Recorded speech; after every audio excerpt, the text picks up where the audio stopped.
Good morning, all.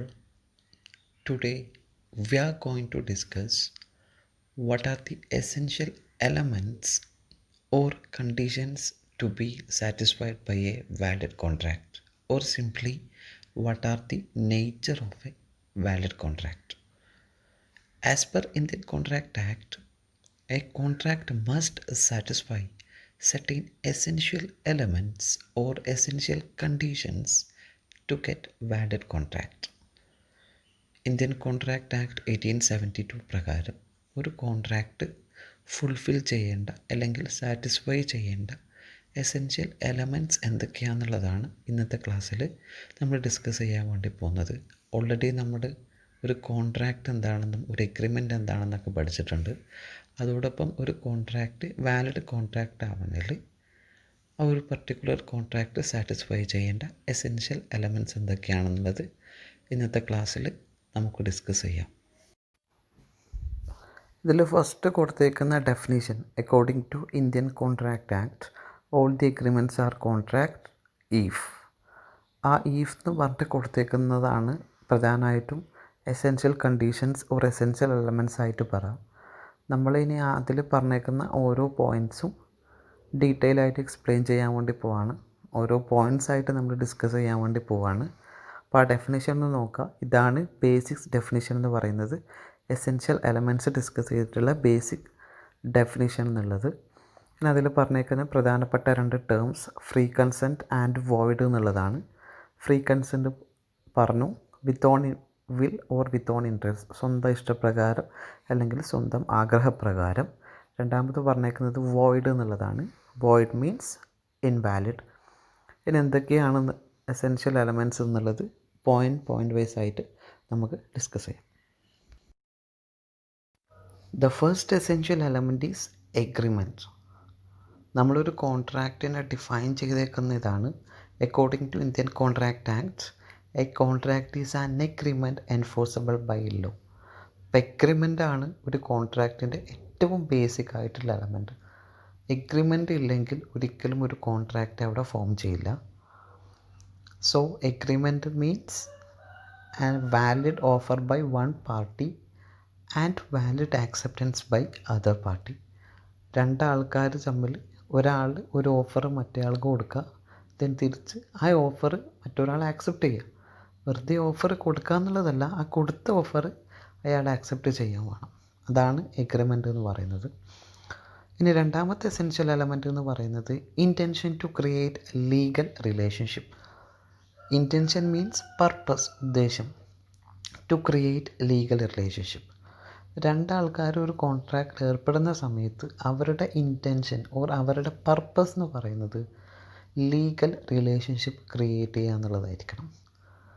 Legal relationship create ചെയ്ത് കഴിഞ്ഞാൽ മാത്രമേ അവിടെ ലീഗൽ ഒബ്ലിഗേഷൻസ് ക്രിയേറ്റ് ചെയ്യുള്ളൂ.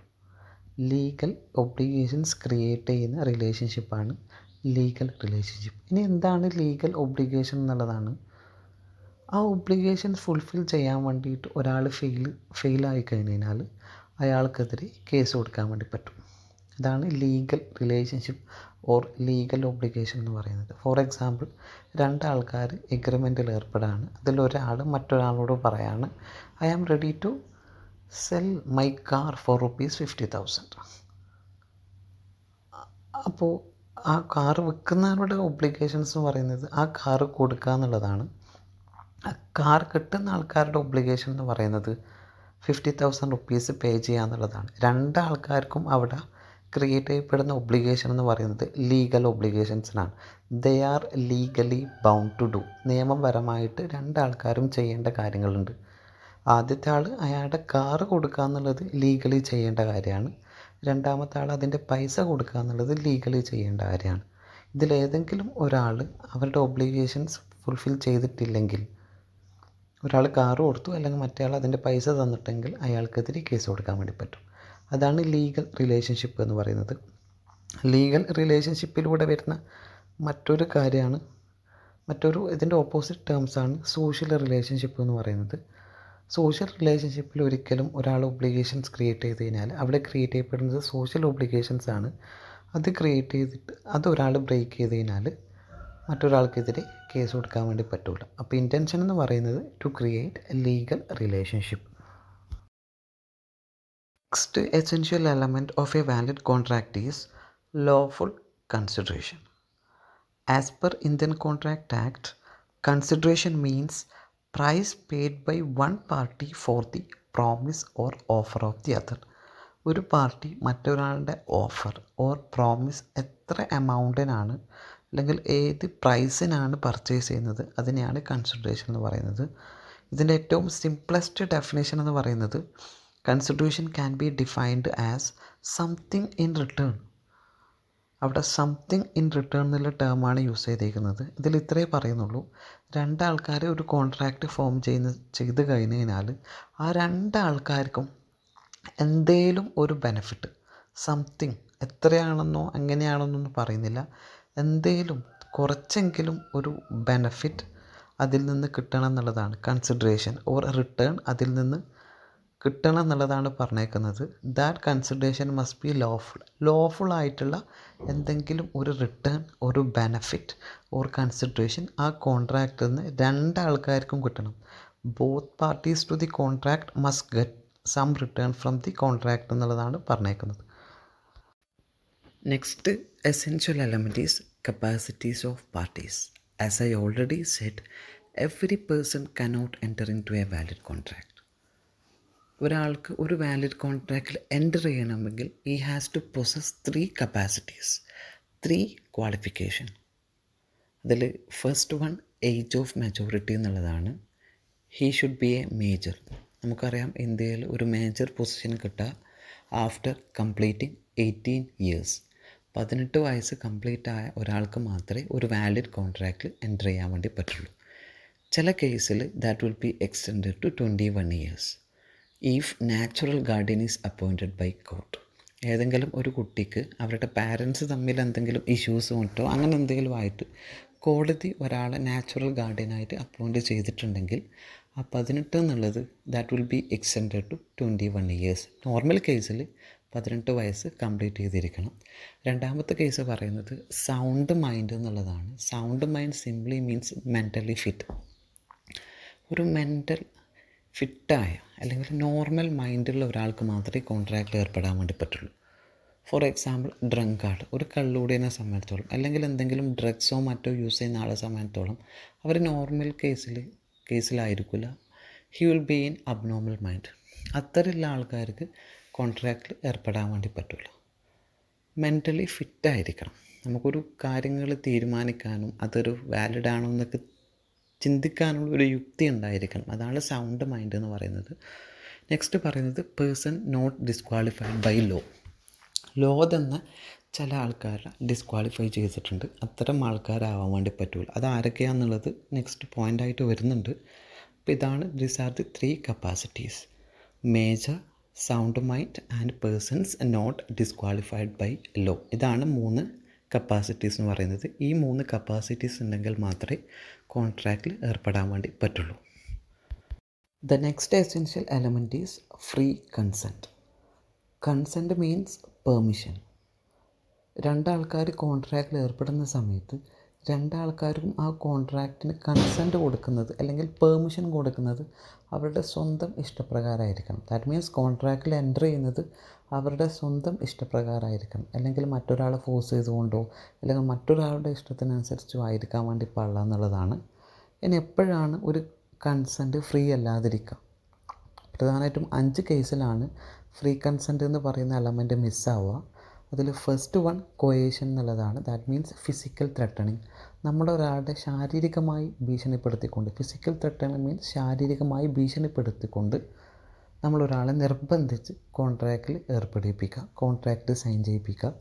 രണ്ടാമത്തെ കേസ് എന്ന് പറയുന്നത് അൺഡ്യൂ ഇൻഫ്ലുവൻസ് ആണ്. അൺഡ്യൂ ഇൻഫ്ലുവൻസ് എന്ന് വെച്ച് കഴിഞ്ഞാൽ ശാരീരിക ഭീഷണിയല്ല, മെൻ്റൽ ത്രെട്ടണിങ് ആണ്. നമുക്ക് മാനസികമായിട്ട് ഒരാളെ ഭീഷണിപ്പെടുത്തിക്കൊണ്ട് അവരുടെ ഇൻഫ്ലുവൻസ് ചെയ്തുകൊണ്ട് കോൺട്രാക്റ്റിൽ ഏർപ്പെടിപ്പിക്കാൻ പറ്റും. മൂന്നാമത്തെ കേസസ് ഫ്രോഡ് എന്നുള്ളതാണ്. That means cheating. ഒരാളെ ചീറ്റ് ചെയ്തുകൊണ്ട് കോൺട്രാക്റ്റിൽ ഏർപ്പെടിപ്പിക്കാൻ പറ്റും. നാലാമത്തെ കേസ് പറയുന്നത് മിസ്റെപ്രസെൻറ്റേഷനാണ്. തെറ്റായ ഒരു കാര്യം പറഞ്ഞുകൊണ്ട് കോൺട്രാക്റ്റിൽ ഏർപ്പെടിപ്പിക്കാൻ പറ്റും. ലാസ്റ്റ് കേസ് പറയുന്നത് അവർ കോൺട്രാക്റ്റിൽ ഏർപ്പെടുന്നത് ബൈ മിസ്റ്റേക്ക്, അവരുടെ ഇഷ്ടപ്രകാരമല്ല, ബൈ മിസ്റ്റേക്ക് സംഭവിക്കുന്നതാണ്. ഈ പറയുന്ന 5 കേസിലും ഫ്രീ കൺസെൻറ്റ് എന്ന് പറയുന്ന എലമെൻ്റ് ഉണ്ടാവില്ല. ഇതാണ് ഇവിടെ ഡിസ്കസ് ചെയ്യേണ്ടത്. The next essential element is lawful object. ഒരു കോൺട്രാക്റ്റിൻ്റെ ഒബ്ജക്റ്റ് ഓർ പർപ്പസ് എന്ന് പറയുന്നത് ലോഫുൾ ആയിരിക്കണം. ഉദ്ദേശം, ആ കോൺട്രാക്റ്റ് ഫോം ചെയ്യുന്നതിൻ്റെ ഉദ്ദേശം ലോഫുൾ ആയിട്ടുള്ള കാര്യത്തിന് വേണ്ടി മാത്രമായിരിക്കണം.